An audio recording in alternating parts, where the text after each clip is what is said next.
Picture this. A private car pulls through the gates of Clarence House. Cameras snap, shutters fire, and the world holds its breath.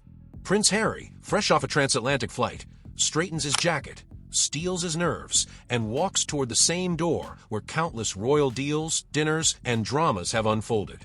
This was hyped as his big moment. A father-son reunion with King Charles after more than a year apart. But 55 minutes later, Harry storms back out that same door, jaw tight, eyes flashing, lips pressed into a grim line. No smiles, no waves, no warmth. Just silence. And that silence said all. Because behind those gilded doors, insiders say the so-called Peace Summit wasn't a heartfelt reunion at all. It was a cold, awkward standoff that left Harry walking away with nothing but bruised pride, and a new storm of headlines branding him the royal family's eternal outsider. So what really happened in those 55 minutes? Did Charles slam the door on reconciliation once and for all? Or did Harry walk himself into a trap he never saw coming? Tonight, we're pulling back the velvet curtain on Clarence House to reveal what went down, why it matters, and how it could mark the beginning of the end for the Sussex brand. Let's rewind for a moment. The media circus went into full swing the second whispers broke that Harry was jetting back to London for a private, face-to-face with his father. Headlines splashed across tabloids. Royal reunion. Father and son heal the rift the moment the monarchy turns a page. Commentators fan the flames, speculating about hugs, apologies, and maybe even a symbolic photograph on the Clarence House steps to prove that wounds could finally mend. And Harry? Oh, he didn't fight the narrative. In fact, insiders say he leaned right into it. He showed up polished, suited, looking every inch the prodigal prince, making his dignified return. Tailored jacket, gleaming shoes, a look designed to signal, I still belong in this world. You can almost picture him rehearsing lines on the plane, heartfelt apologies, carefully chosen words about unity, maybe even a dramatic pause, or two over steaming cups of Earl Grey. But fantasy met reality the moment he stepped inside Clarence House. Because what waited for him wasn't warmth. It wasn't forgiveness. It wasn't the cozy family tea scene that tabloids had teased. No, what Harry walked into felt far colder. Like entering a boardroom where your least favorite CEO sits across from you with a file already marked denied. The setting may have been royal, but the atmosphere? Corporate, calculated. And for Harry, the realization must have been brutal. This wasn't about family. This was about power. Multiple outlets confirmed it. The so-called Peace Summit clocked in at just 55 minutes. But here's the real kicker. Palace insiders say the actual father-son dialogue? Barely 20 minutes. 20. That's shorter than a single episode of The Crown. Let that sink in. By the time the biscuits hit the table, Harry was already on his feet again. Jaw tight, cheeks flushed, striding toward the exit. No long talks. No private strolls in the garden. Just a quick in and out that looked less like reconciliation and more like a royal dismissal. Yes, they met. Yes, that was against William's wishes, but there was no sense that I'm getting that Charles laid out the red carpet for Harry. And the internet had a field day. Memes erupted within hours. One read, Harry came for the crown but left with crumbs.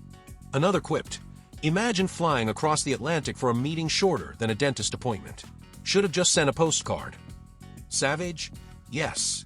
But underneath the humor was a darker undertone, the unmistakable sense that Harry had just been cut down swiftly, cleanly, and almost clinically by the man who isn't just his father, but the King of England. Because in that room, Charles wasn't playing dad. He was playing monarch. And Harry? He walked out looking less like a prince and more like a petitioner who had just been told, request denied. Now, let's get into the whispers. Because according to insiders, Harry didn't stroll into Clarence House empty-handed. He came armed with what sources are calling a list of demands, a kind of royal shopping cart that, depending on who you ask, swung between audacious and downright shameless. At the very top, titles, recognition, not just for himself, but for Meghan, Archie, and Lilibet. The irony wasn't lost on anyone. Critics pointed out the hypocrisy immediately. This is the same Harry who renounced the pomp, who made global headlines insisting he wanted out of a suffocating formality. I mean, him and Meghan had this really flash new PR team over in LA who were trying to make all these meetings happen. Yet here he was, circling back, asking for the very thing he once called chains. Next came the subject of money. Not subtle hints, but direct appeals for financial support, what one insider compared to a Shark Tank pitch. Only this time, the investor was the King of England, and the product wasn't a business. It was Harry's own dwindling relevance. And then came the kicker: security, legal bills, protection, the full package. The requests piled higher and higher until the atmosphere in the room felt less like father-son reconciliation and more like a high-stakes negotiation. But according to whispers, that's when Charles allegedly reached for his sharpest weapon: silence. Not anger, not debate, just cold, deliberate silence. A silence heavy enough to say, this conversation is over. Picture it. Harry lays out his wish list: titles, money, security, one demand after another, as if stacking chips on a poker table. And across from him, King Charles, calm, composed, almost marble-like. No raised voice, no dramatic clash. Just that unnerving quiet, the silence of a man who doesn't need to argue because the crown itself does the talking. Witnesses describe his response as measured, steady, and devastating. Not a slammed fist, not a single outburst, just that polite, unyielding dismissal. The kind of silence that doesn't invite negotiation, the kind that shuts the door without even bothering to close it loudly. Commentators mocked it in brutal terms, like trying to return a broken item at a store, only to be told, sorry, no refunds, no exchanges. Policy is policy. And then there was Camilla, sitting firmly at Charles's side, radiating the confidence of someone who knows the palace walls are behind her. For Harry, it must have felt less like a reunion, and more like an ambush. He wasn't facing just his father, he was staring down the royal power couple he spent years criticizing in books, interviews, and documentaries. By the end, the outcome was inevitable. No concessions, no compromises. Just Harry walking away, tight-lipped, red-faced, and utterly empty-handed. A prince without leverage, dismissed by the king, who also happens to be his father. When the meeting ended, the real spectacle didn't happen inside Clarence House. It unfolded on the pavement outside. Cameras clicked like machine guns as Harry emerged, walking fast, sharp, almost storm-like.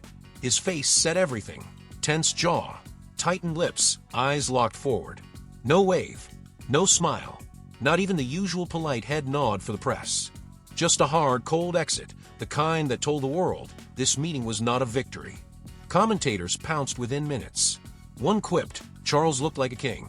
Harry looked like a sulking son, leaving a family barbecue gone wrong. Brutal. Another viral meme split the optics perfectly. Charles calm, regal, unbothered, versus Harry, fuming, stiff, like a man who just lost an argument with the neighbors watching. Clips of the walkout spread like wildfire on social media. Headlines didn't call it a summit. They called it standoff. And for Harry, the visual damage was worse than the whispers. Because in the world of royalty, optics are the truth. And just like that, the 55-minute Clarence House encounter was sealed in royal history, not as a tender father-son reconciliation, but as a surgical royal rejection. A king unmoved, a son dismissed. Here's where things got messy. The palace, completely silent. No statement, no photograph, not even a carefully staged handshake for the cameras. Just silence.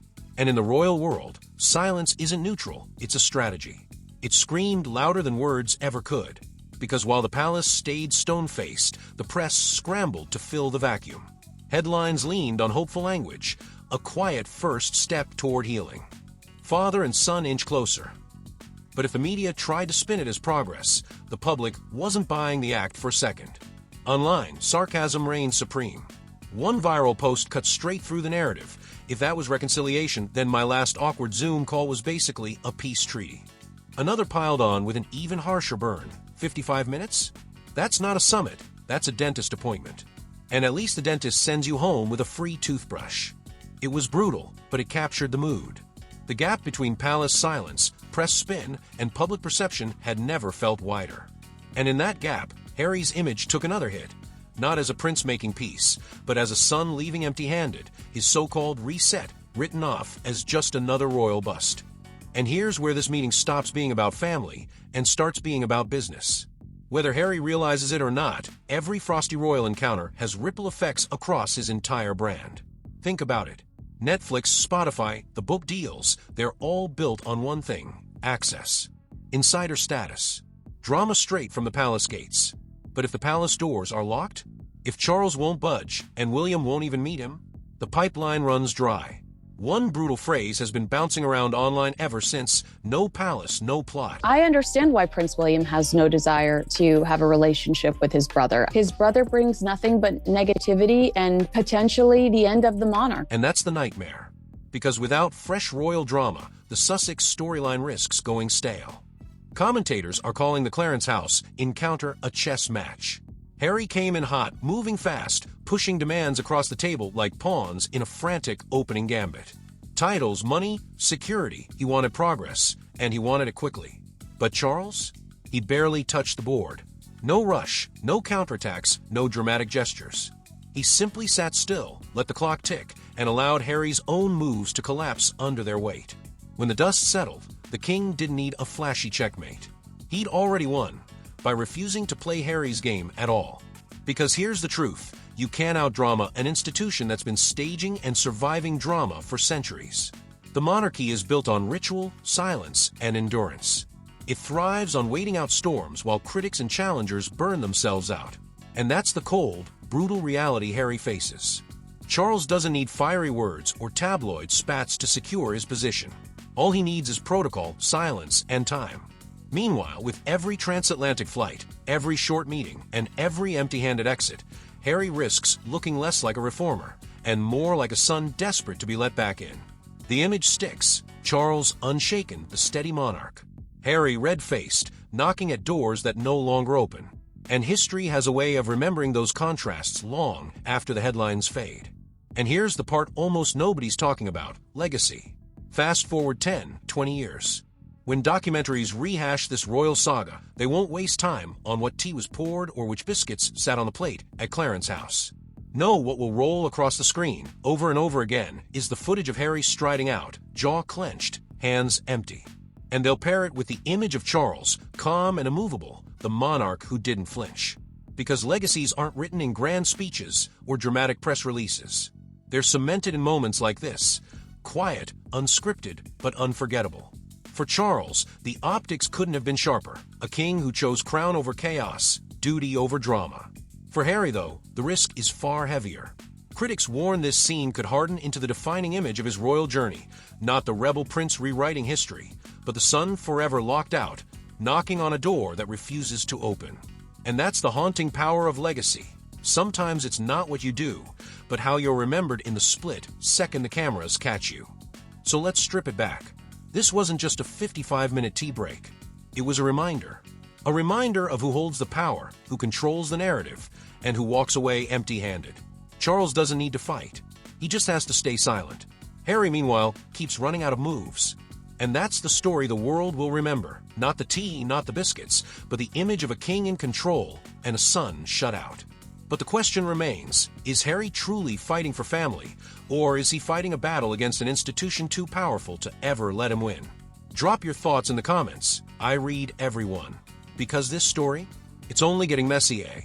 And if you thought Clarence house was dramatic, wait until you see Meghan's father's latest bombshell statements. That storm might just make this look tame. This is The Tatler, and trust me, you don't want to miss what's coming next.